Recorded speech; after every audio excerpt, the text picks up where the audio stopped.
इस लेसन में हम कुछ सॉलिड ज्योमेट्री जो है, ठोस ज्योमेट्री, उसके कुछ वॉल्यूम के सवाल करेंगे, हजम के सवाल इस तरह से कि एक हमें ट्राइंगुलर प्रिज्म जो है वो दिया हुआ है। ट्राइंगुलर प्रिज्म को उर्दू में मेरे ख्याल में आप मुसल्लसी मंशूर कह सकते हैं, ठीक है।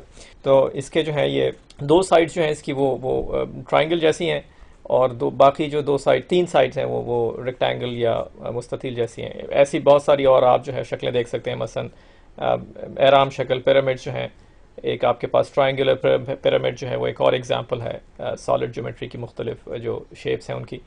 तो जो हमारे पास है वो हम उसको जो है वो ट्राइंगुलर प्रिज्म कह सकते हैं, मुसल्लसी जो है वो मंशूर। और जो हमें इन्फॉर्मेशन दी गई है वो ये कि इसका जो बेस है ट्राइंगल का वो 7 है, यानी b = 7 है कायदा जो है जिसको उर्दू में कहेंगे।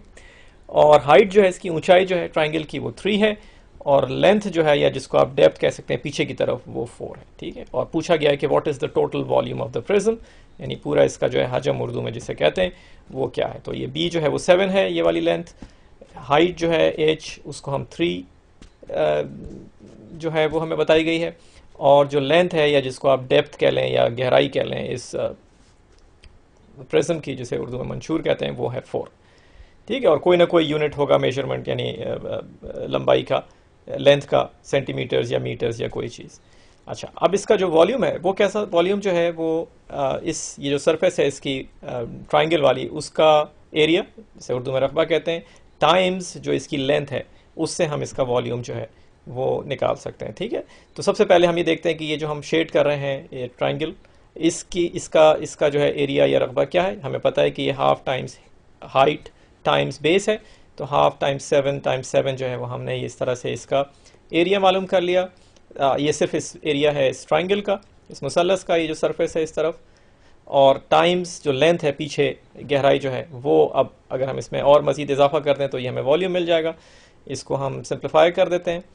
2 को हमने जब डिवाइड किया, 4 को डिवाइड किया 2 से, तो 2 मिल गया। 2 टाइम्स 7 टाइम्स 3 42 हमें जो है वो वॉल्यूम हो गया। और इसको ये 42 क्यूबिक सेंटीमीटर्स या क्यूबिक मीटर्स अगर हमें जो है वो यूनिट्स जो हैं वो दिए हुए हों लेंथ के, ठीक है।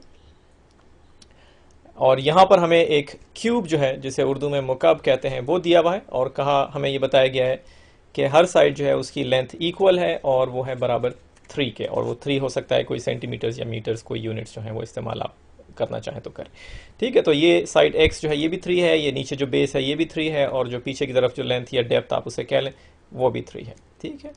और इसका वॉल्यूम कैलकुलेट करना बहुत आसान है, और फार्मूला जो है, तरीका वही है कि आप एक सरफेस जो है उसका एरिया मालूम करें, यानी रकबा मालूम करें, और फिर नीचे जितना वो उसकी गहराई में है वो वाली लेंथ जो है उससे इसको मल्टीप्लाई कर दें, तो वॉल्यूम जो हो गया वो इस सरफेस का एरिया जो 3 टाइम्स 3 हो गया। हमें पता है किसी भी स्क्वायर का जो है वो एरिया एक्स स्क्वायर्ड होता है, तो 3 टाइम्स 3, और फिर उसके बाद जो पीछे इसकी डेप्थ है 3, उससे मज़ीद जब हम मल्टीप्लाई करेंगे तो हमें इसका वॉल्यूम मिल जाएगा, और ये हमें 27 जो है क्यूबिक मीटर्स या क्यूबिक सेंटीमीटर्स की।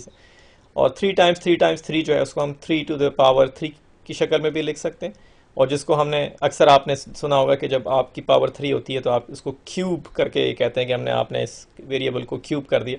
तो वो क्यूब की जो वजह है इस्तेमाल करने की वो यही है कि हमारा जो क्यूब है उसका जो वॉल्यूम है वो उसकी लंबाई, ऊंचाई और जो गहराई है, उन सब को जब हम मल्टीप्लाई करते हैं तो हम 3 टाइम्स 3 टाइम्स 3 या x times x times x करके हमें वो वॉल्यूम मिल जाता है, ठीक है जनाब। दोबारा मिलते हैं।